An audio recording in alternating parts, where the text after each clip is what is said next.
क्या एक छोटी सी गलती पूरी कैपिटल साफ कर सकती है? बिल्कुल कर सकती है। नमस्कार दोस्तों, और लाइव मार्केट विद अमित के इस नए विश्लेषण में स्वागत है। कल निफ्टी की वीकली एक्सपायरी है और सच कहा जाए तो पूरा मार्केट एक बेहद क्रूशियल मोड़ पर खड़ा है। इस प्रेजेंटेशन में कल मार्केट की दिशा तय करने वाले इंपॉर्टेंट लेवल्स को डिकोड किया जाएगा और हाँ, उन 5 भयंकर गलतियों का भी पर्दाफाश होगा जो नए ट्रेडर्स अनजाने में करते हैं। तो अगर नुकसान से बचना है और मार्केट की सच्चाई समझनी है तो इस विश्लेषण को ध्यान से सुनना बहुत जरूरी है। तो चलिए सीधे नंबर्स पर आते हैं। 90% सुनने में थोड़ा अजीब लगता है ना, लेकिन शेयर मार्केट की सबसे कड़वी सच्चाई यही है कि 90% रिटेल ट्रेडर्स यहां अपना पैसा खो देते हैं। ये कोई मनगढ़ंत फिगर नहीं है, बल्कि मार्केट का एक कठोर रियलिटी चेक है। अब सवाल उठता है, ऐसा होता क्यों है? क्या मार्केट सच में कोई जुआ है? जी नहीं, बिल्कुल नहीं। ये नुकसान मार्केट की वजह से नहीं, बल्कि बिना किसी सॉलिड प्लान और आधी अधूरी जानकारी के ट्रेड लेने की वजह से होता है। आज यही कोशिश रहेगी कि इस 90% वाले ट्रैप से बाहर निकलने का रास्ता ढूंढा जाए। लेकिन उन गलतियों को समझने से पहले फटाक से कल की एक्सपायरी के लेवल्स देख लेते हैं। कल के लिए निफ्टी का डेटा काफी इंटरेस्टिंग लग रहा है। 23,900 का जो लेवल है वो एक स्ट्रॉन्ग सपोर्ट की तरह काम करेगा। अगर मार्केट इसके नीचे फिसलता है तो सीधा 23,850 पर एक और मजबूत सपोर्ट एरिया खड़ा है। वहीं ऊपर की तरफ देखें तो 24,000 एक सॉलिड रेजिस्टेंस बन चुका है। इसे क्रॉस करने पर 24,100 से 24,150 तक के दरवाजे खुल सकते हैं। वहीं अगर सेंसेक्स की बात करें तो 76,500 पर काफी बढ़िया सपोर्ट है और 77,000 से 77,200 का जोन एक तगड़ा रेजिस्टेंस एरिया है। ये लेवल्स कल के पूरे मार्केट का मूड सेट करने वाले हैं, इसलिए किसी भी ट्रेड में जंप करने से पहले इन नंबर्स को स्क्रीन पर जरूर मार्क कर लेना चाहिए। चलिए अब आते हैं उन गलतियों पर जो एक्चुअल में लोगों का पैसा डुबाती हैं। शुरुआत करते हैं गलती नंबर 1 से, बिना सीखे पैसा लगाना। यह सच में सबसे कॉमन और सबसे खतरनाक गलती है। होता क्या है, किसी टेलीग्राम चैनल पर मैसेज देख लिया या किसी दोस्त ने बता दिया कि भाई XYZ कंपनी का शेयर 500 तक जाने वाला है, ले लो। कंपनी का बिजनेस मॉडल क्या है, बैलेंस शीट कैसी है, चार्ट पर सपोर्ट कहां है, कुछ नहीं देखा जाता। सीधे 450 रुपए के रेट पर बाई कर लिया। अब अगले ही दिन क्या होता है, वो शेयर धड़ाम से गिरकर 380 पर आ जाता है। असली पैनिक तब शुरू होता है क्योंकि खुद की तो कोई रिसर्च थी ही नहीं, इसलिए अब समझ नहीं आता कि इसे बेचकर लॉस बुक करें या वापस ऊपर आने के इंतजार में होल्ड करें। ये ऐसी सिचुएशन है जो अच्छे खासे ट्रेडर को पूरी तरह फ्रीज कर देती है। अब बढ़ते हैं अगली गलती की तरफ। गलती नंबर 2, स्टॉप लॉस को नजरअंदाज करना। ये एक ऐसा माइंडसेट है जो सबसे ज्यादा कैपिटल वाइप आउट करता है। देखिए, जब कोई ट्रेड गलत दिशा में जाता है ना, तो एक चीज जागती है और वो है उम्मीद। लगता है कि कोई बात नहीं, थोड़ी देर में शेयर वापस ऊपर आ जाएगा, और सच मानिए यही वापस ऊपर आ जाएगा वाली सोच सबसे ज्यादा नुकसान करवाती है।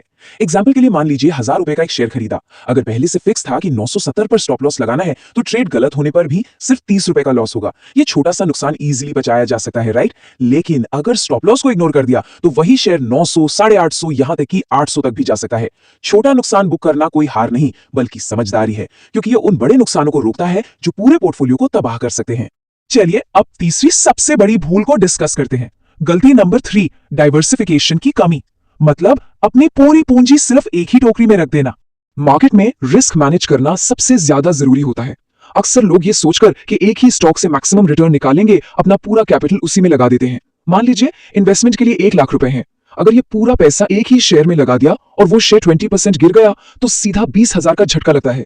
लेकिन जरा सोचिए, अगर उसी 1 लाख को 20,000 के 5 बराबर हिस्सों में बांटकर अलग अलग अच्छे शेयर्स में इन्वेस्ट किया जाए, रिस्क ड्रास्टिकली कम हो जाता है।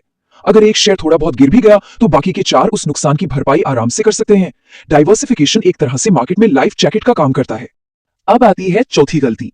मार्केट में सबसे बड़ा दुश्मन बाहर नहीं, खुद ट्रेडर के दिमाग में बैठा होता है। गलती नंबर 4, लालच और डर। शेयर मार्केट सिर्फ नंबर्स का खेल नहीं है, ये पूरा का पूरा इमोशंस का गेम है। लालच और डर, ये 2 ऐसी फीलिंग्स हैं जो किसी भी विनिंग ट्रेड को लॉस में कन्वर्ट कर सकती हैं। एक तरफ होता है लालच। मान लीजिए शेयर 10% ऊपर चला गया, अच्छा खासा प्रॉफिट दिख रहा है, पर अंदर से आवाज आती है थोड़ा और रुको, 20% लेकर निकलते हैं, और बस इसी इंतजार में शेयर अचानक रिवर्स मार देता है। दूसरी तरफ होता है डर। एक काफी फंडामेंटली स्ट्रॉन्ग कंपनी का शेयर लिया हुआ है, लेकिन मार्केट में थोड़ी सी पैनिक आई और घबराकर उसे लॉस में बेच दिया, और गेस व्हाट, अगले ही दिन वो शेयर रॉकेट बन जाता है। मार्केट में लंबी रेस का घोड़ा बनना है तो इमोशंस पे कंट्रोल और स्ट्रिक्ट रूल्स का पालन करना ही पड़ेगा। और फाइनली आती है आज के सोशल मीडिया के दौर की सबसे बड़ी बीमारी। गलती नंबर 5, रातों रात अमीर बनने की सोच। आजकल इंस्टाग्राम या टेलीग्राम पर लाखों के प्रॉफिट वाले स्क्रीनशॉट्स रोज देखने को मिलते हैं। इससे देखकर नए ट्रेडर्स को लगता है कि शेयर मार्केट तो कोई लॉटरी है, लेकिन रियलिटी चेक ये है कि मार्केट में कोई शॉर्टकट नहीं होता। जब कोई सिर्फ 5,000 रुपए कैपिटल लेकर आता है और बिना किसी रूल या लॉजिक के उसको एक ही दिन में 1 लाख बनाने की कोशिश करता है, तो रिजल्ट क्या निकलता है? एक बिल्कुल खाली अकाउंट, कैपिटल पूरी तरह जीरो हो जाती है। मार्केट में पैसा रातों रात नहीं बनता। असली वेल्थ स्लोली, बहुत सारे पेशेंस, कंटिन्यूअस डिसिप्लिन और सॉलिड रिस्क मैनेजमेंट के साथ बनती है। तोड़कर एक गोल्डन रूल बनाया जाए तो वो बिल्कुल क्लियर है। शेयर मार्केट में सबसे पहले अपना पैसा बचाना सीखना चाहिए। पैसा कमाना तो उसके बाद की बात है। जो भी ट्रेडर इन 5 गलतियों से बचना सीख लेता है, वो ऑटोमेटिकली उन 90% लोगों की भीड़ से निकलकर उन टॉप 10% सक्सेसफुल ट्रेडर्स की लिस्ट में शामिल हो जाता है, जो एक प्रॉपर प्लान के साथ ट्रेडिंग करते हैं। देखिए, मार्केट कल भी यहां था, आज भी है और कल भी रहेगा, और ये मौके भी बार बार देगा। लेकिन वो मौके तभी पकड़े जा सकते हैं जब ट्रेडिंग अकाउंट में कैपिटल बचा हो। तो चलिए इस विश्लेषण को यहीं रैप अप करते हैं। अगर ये जानकारी वैल्यूएबल लगी हो और कुछ नया सीखने को मिला हो तो इस प्रेजेंटेशन को लाइक जरूर करें। और एक छोटा सा टास्क है, कमेंट बॉक्स में ईमानदारी से बताइए कि इन 5 गलतियों में से वो कौन सी गलती है जो अब तक सबसे ज्यादा लॉस का कारण बनी है। और सबसे इंपॉर्टेंट बात, आगे ऐसी ही स्ट्रेट फॉरवर्ड और एक्यूरेट मार्केट एनालिसिस के लिए लाइव मार्केट विद अमित को सब्सक्राइब करना बिल्कुल न भूलें। हमेशा याद रखिए, मार्केट में टिके रहना ही जीतने की पहली शर्त है। मिलते हैं अगले विश्लेषण में एक नए और जरूरी टॉपिक के साथ। धन्यवाद।